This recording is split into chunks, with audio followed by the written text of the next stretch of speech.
Hello friends, अगर आप भी इंग्लिश अच्छे से बोलना चाहते हो और अपनी इंग्लिश को इम्प्रूव करना चाहते हो तो इस वीडियो को एंड तक ज़रूर देखना, आपको बहुत कुछ सीखने को मिलेगा।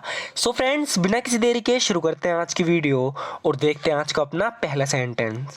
सो फ्रेंड्स, यहाँ पर ये बोल रही है कि मैं हमेशा से जानती थी तुम कभी ना कभी यहाँ आओगे। सो फ्रेंड्स, कभी ना कभी के लिए हम यूज़ करेंगे सूनर और लेटर। तो इसकी इंग्लिश होगी आई ऑलवेज न्यू, यानी मैं हमेशा से जानती थी। I always new you would come here sooner और लेटर। तो ध्यान रखना, यहाँ पर आई की जगह यू आएगा, गलती से आई लिखा गया। I always new you would come here sooner और लेटर। मैं हमेशा जानती थी तुम कभी ना कभी यहाँ आओगे।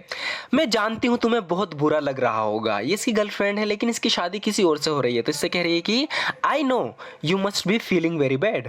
आई know you must be feeling very bad, यानी मैं जानती हूँ तुम्हें बहुत बुरा लग रहा होगा।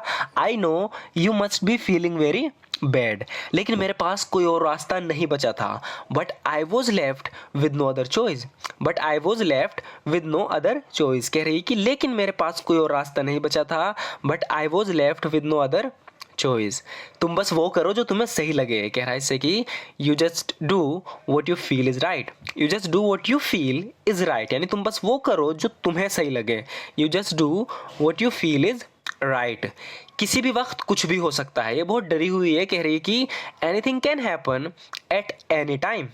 Anything can happen at any time, यानी किसी भी वक्त कुछ भी हो सकता है। कोई इसको मारने के इसके पीछे पड़ा हुआ है, इसीलिए बोल रही है कि anything can happen at any time, किसी भी वक्त कुछ भी हो सकता है। यहाँ स्थिति बद से बदतर होती जा रही है। इंग्लिश में बोलेंगे the situation here is getting from bad to worse. The situation here is getting from bad to worse, कह रही है कि यहाँ पे जो हालात हैं, यहाँ की जो स्थिति है वो बद से बदतर होती जा रही है।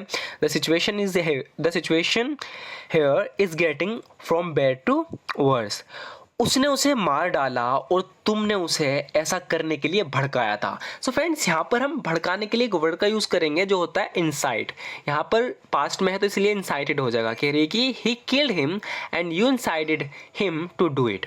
He killed him and you incited him to do it, यानी उसने उसे मार डाला और तुमने उसे ऐसा करने के लिए भड़काया था। तो जवाब में कह रहा है कि मैंने उसे कुछ भी करने के लिए नहीं भड़काया था। I didn't incite him to do anything. I didn't incite him to do anything, यानी मैंने उसे कुछ भी करने के लिए नहीं भड़काया था। I didn't incite him to do anything. ये झूठा आरोप है। इंग्लिश में बोलेंगे this is a false accusation. This is a false accusation, यानी झूठा आरोप है। This is a false accusation.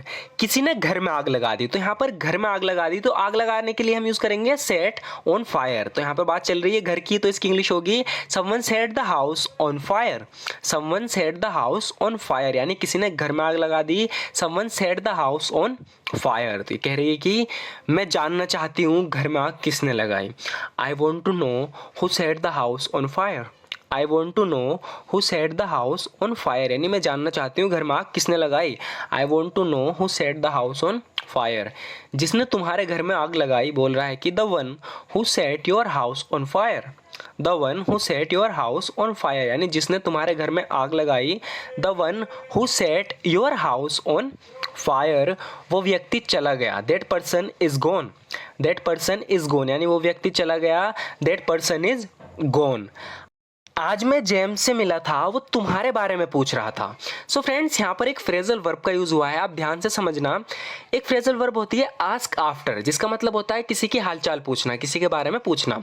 तो मैं आपको यहाँ दो एग्जाम्पल से समझाऊंगा, इसे अच्छे से समझना। तो कह रहा है कि आज मैं जेम्स से मिला था, वो तुम्हारे बारे में पूछ रहा था। तो इस इंग्लिश में बोलेंगे आई मेट जेम्स टुडे, यानी आज मैं जेम्स से मिला था। I met James today. He was asking after you, वो तुम्हारे बारे में पूछ रहा था। पूछ रहा था इसलिए आस्किंग का यहाँ यूज होगा। He was asking after you, वो तुम्हारे बारे में यानी तुम्हारे हालचाल पूछ रहा था। तो जब भी हम हालचाल पूछते हैं तो क्या यूज करते हैं, आस्क आफ्टर का। आई मेट जेम्स टुडे, आज मैं जेम्स से मिला था। ही वॉज आस्किंग आफ्टर यू, वो तुम्हारे हालचाल पूछ रहा था, तुम्हारे बारे में पूछ रहा था। वो हमेशा तुम्हारे हालचाल पूछता है, यानी हमेशा तुम्हारे बारे में पूछता है। ही always asks after you. He always asks after you, यानी वो हमेशा तुम्हारे हालचाल पूछता है, तुम्हारे बारे में पूछता है। ही ऑलवेज आस्क्स आफ्टर यू। ये फ्रेजल वर्ब है, इसीलिए इसकी हिंदी मीनिंग पे मत जाना, इसकी हिंदी मीनिंग अलग ही होती है।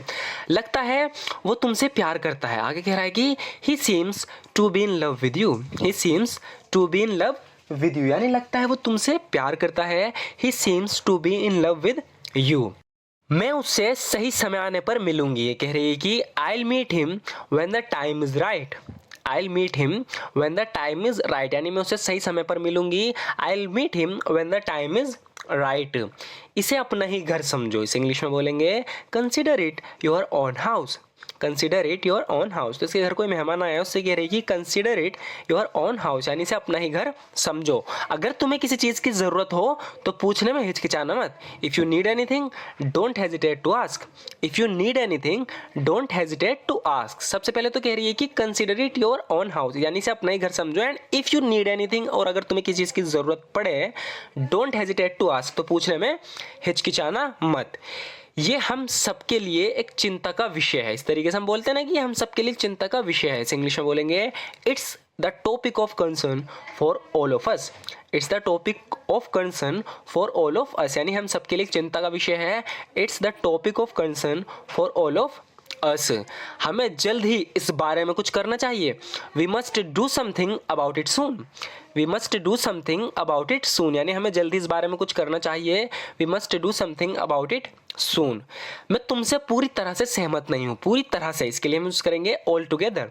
आई don't altogether agree with you.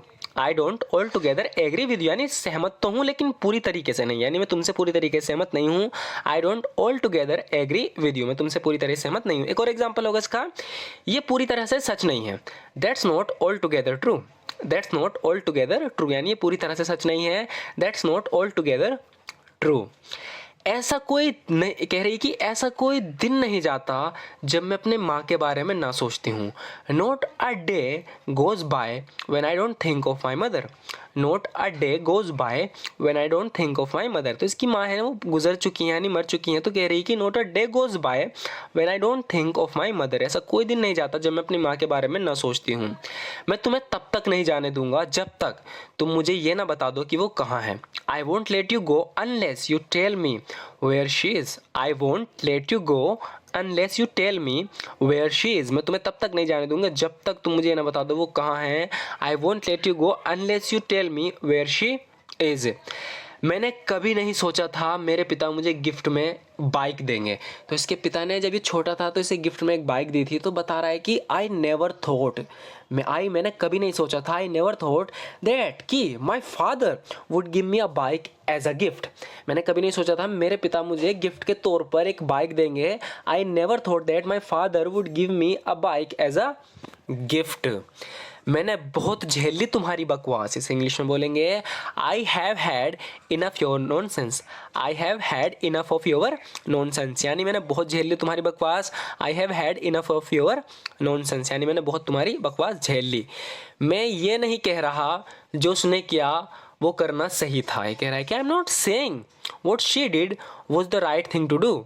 I am not saying what she did was the right thing to do, यानी मैं ये नहीं कह रहा जो उसने किया वो करना सही था। I am not saying what she did was the right thing to do. So friends, आज की वीडियो में मैं बस इतना ही, और लास्ट के 5 सेंटेंसेस हमने अपनी पुरानी वीडियोस से लिए हैं ताकि उनकी भी प्रैक्टिस होती रहे जो हमने पहले पढ़े हैं, उन्हें हम भूलें ना, तभी हम अच्छे से इंग्लिश बोल पाएंगे। क्योंकि अगर हमने कुछ सीखा वो रिपीट हुआ नहीं, हम भूल गए, तो उसका कोई फ़ायदा नहीं, इसलिए रिपीट मैं करता रहता हूँ। तो फ्रेंड्स, अगर आप भी इसी तरीके से प्रैक्टिस करना चाहते हो, अपनी इंग्लिश को इम्प्रूव करना चाहते हो, इंग्लिश अच्छे से बोलना चाहते हो, तो हमारे चैनल को ज़रूर सब्सक्राइब कर लेना, क्योंकि आपको इस तरह की वीडियोस और कहीं नहीं मिलने वाली है। अगर वीडियो अच्छी लगी तो लाइक ज़रूर कर देना। And thank you so much for watching this video friends.